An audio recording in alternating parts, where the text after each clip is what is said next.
Hello दोस्तों, आज का हमारा टॉपिक है 3 गोल्डन रूल्स ऑफ अकाउंटिंग। इसको हम rules of debit and credit भी कहते हैं।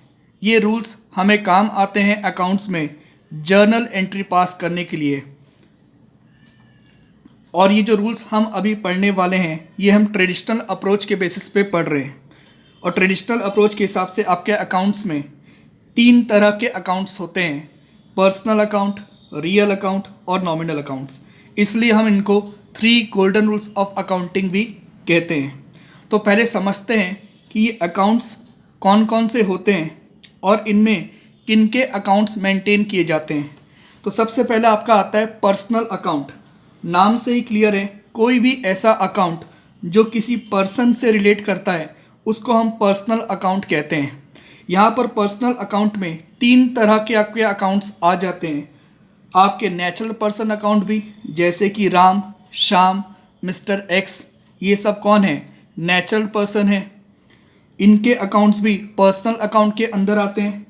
आर्टिफिशियल पर्सनल अकाउंट भी आपका आ जाता है। आर्टिफिशियल पर्सन का मतलब क्या होता है? जो आपके लीगल पर्सन हैं, जैसे कि कंपनी, क्लब, कॉरपोरेट, ये सब आपके आर्टिफिशियल पर्सन में कवर हो जाते हैं। और आखिरी आपका आता है इसी के अंदर में रिप्रेजेंटेटिव पर्सनल अकाउंट। उसका मतलब क्या होता है कि सपोज़ आपको लैंडलॉर्ड को रेंट पे करना है, तो ये आपके लिए एक लायबिलिटी होती है। तो हम यहाँ पर रेंट के सामने वर्ड ऐड कर देते हैं आउटस्टैंडिंग। तो ये आउटस्टैंडिंग रेंट जो है ये किसको बिलोंग कर रहा है, ये किसको इंडिकेट कर रहा है? Rent payable to landlord. तो पर्सनल अकाउंट वो अकाउंट है जहाँ पर पर्सनस के अकाउंट मेंटेन होते हैं, चाहे वो आपके नेचुरल पर्सन हो, आर्टिफिशियल पर्सन हो या फिर रिप्रेजेंटेटिव पर्सनल अकाउंट हो। अब देखते हैं कि इसका रूल क्या है डेबिट एंड क्रेडिट का। तो पर्सनल अकाउंट के लिए आपका रूल है फर्स्ट, डेबिट द रिसीवर। तो पहले डेबिट द रिसीवर के बेस पे हम एक एंट्री बनाकर देखते हैं। तो मैंने यहाँ पर एंट्री की है कि सपोज़ मेरे बिजनेस ने मिस्टर एक्स को पैसे पे किए हैं। तो यहाँ पर मिस्टर एक्स कौन है? क्या ये एक पर्सन है? आंसर है यस, ये एक नेचुरल पर्सन है। तो नेचुरल पर्सन है, दैट इज़ पर्सनल अकाउंट में कवर हो गया। और रूल क्या है? अगर नेचुरल पर्सन कुछ रिसीव कर रहा है तो उसको आपको क्या करना है? डेबिट करना है।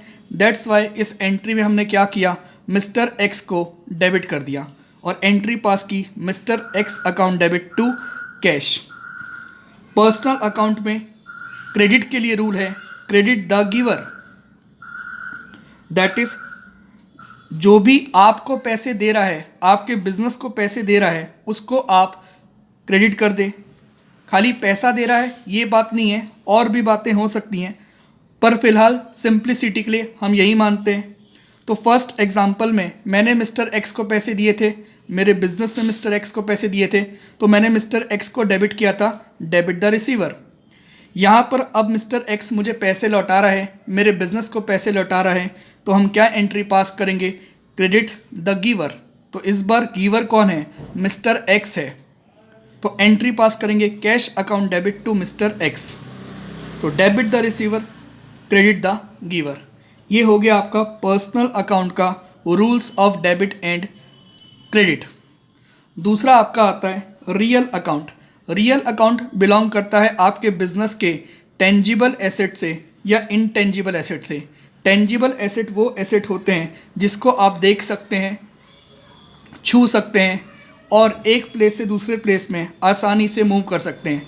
और इनटेंजिबल वो एसेट्स होते हैं जिसको आप देख नहीं सकते, छू नहीं सकते और आसानी से मूव नहीं कर सकते। टेंजिबल एसेट के आपके एग्जांपल हो गए लैंड, बिल्डिंग, ये सब चीज़ें। और इनटेंजिबल एसेट्स के आपके एग्जांपल क्या होंगे? Goodwill, patent, copyright. तो रियल अकाउंट मतलब एसेट अकाउंट। एसेट का मतलब क्या होता है? जो आपके बिजनेस को इकोनॉमिक बेनिफिट देता है फ्यूचर में, उसको हम एसेट कहते हैं। तो रियल अकाउंट सिंपली बिलोंग करता है एसेट अकाउंट को। और एसेट आपके टेंजिबल भी हो सकते हैं, इनटेंजिबल भी हो सकते हैं। यहाँ पर एक डाउट और आ सकता है कि जो डेटर होते हैं, डेटर का मतलब क्या होता है? बिजनेस जब क्रेडिट में सामान बेचता है किसी पर्सन को तो उस पर्सन को जिसने हमसे क्रेडिट में गुड्स बाय किए हैं उसको हम डेटर कहते हैं। तो डेटर से हमको पैसे मिलने वाले रहते हैं फ्यूचर में, तो ये तो एसेट की डेफिनेशन में कवर हो जाता है। तो क्या डेटर रियल अकाउंट के अंडर में कवर होगा? तो आंसर है नो, क्योंकि डेटर किसी पर्सन को हमने पैसे सामान बेचे हैं, तो वो भी आपका कवर कहाँ पर होगा? पर्सनल अकाउंट में, चाहे वो एक नेचुरल पर्सन हो डेटर, या कोई कंपनी हो, या कोई क्लब हो। तो रियल अकाउंट सिंपली बिलोंग करता है आपके एसेट्स को, चाहे वो टेंजिबल हो या इनटेंजिबल हो। और इसमें rule of debit and credit क्या है? पहला है debit what comes in, that is जो भी एसेट आपके बिजनेस में आ रहा है उसको आप डेबिट कर दें। तो हमने यहाँ पर एंट्री की बिल्डिंग अकाउंट डेबिट। तो बिल्डिंग एक टेंजिबल एसेट है और बिल्डिंग हम खरीद रहे हैं, तो जब बिल्डिंग हम खरीदते हैं तो बिल्डिंग हमारे बिजनेस में आता है, दैट्स वाई हमने बिल्डिंग अकाउंट को डेबिट किया। नाउ इसी एंट्री में आप एक एस्पेक्ट और चेक कर सकते हैं रियल अकाउंट का ही, क्रेडिट व्हाट गोज आउट। मतलब रियल अकाउंट कहता है कि कुछ भी एसेट अगर बिजनेस से जा रहा है तो उसको आपको क्रेडिट करना पड़ेगा। तो यहाँ पर आपने देखा कि आपने बिल्डिंग खरीदी, तो बिल्डिंग आपके बिजनेस में आ रहा था और कैश आपके बिजनेस से जा रहा था। तो कैश भी आपका क्या है? एसेट है, टेंजिबल एसेट है और बिजनेस से जा रहा है।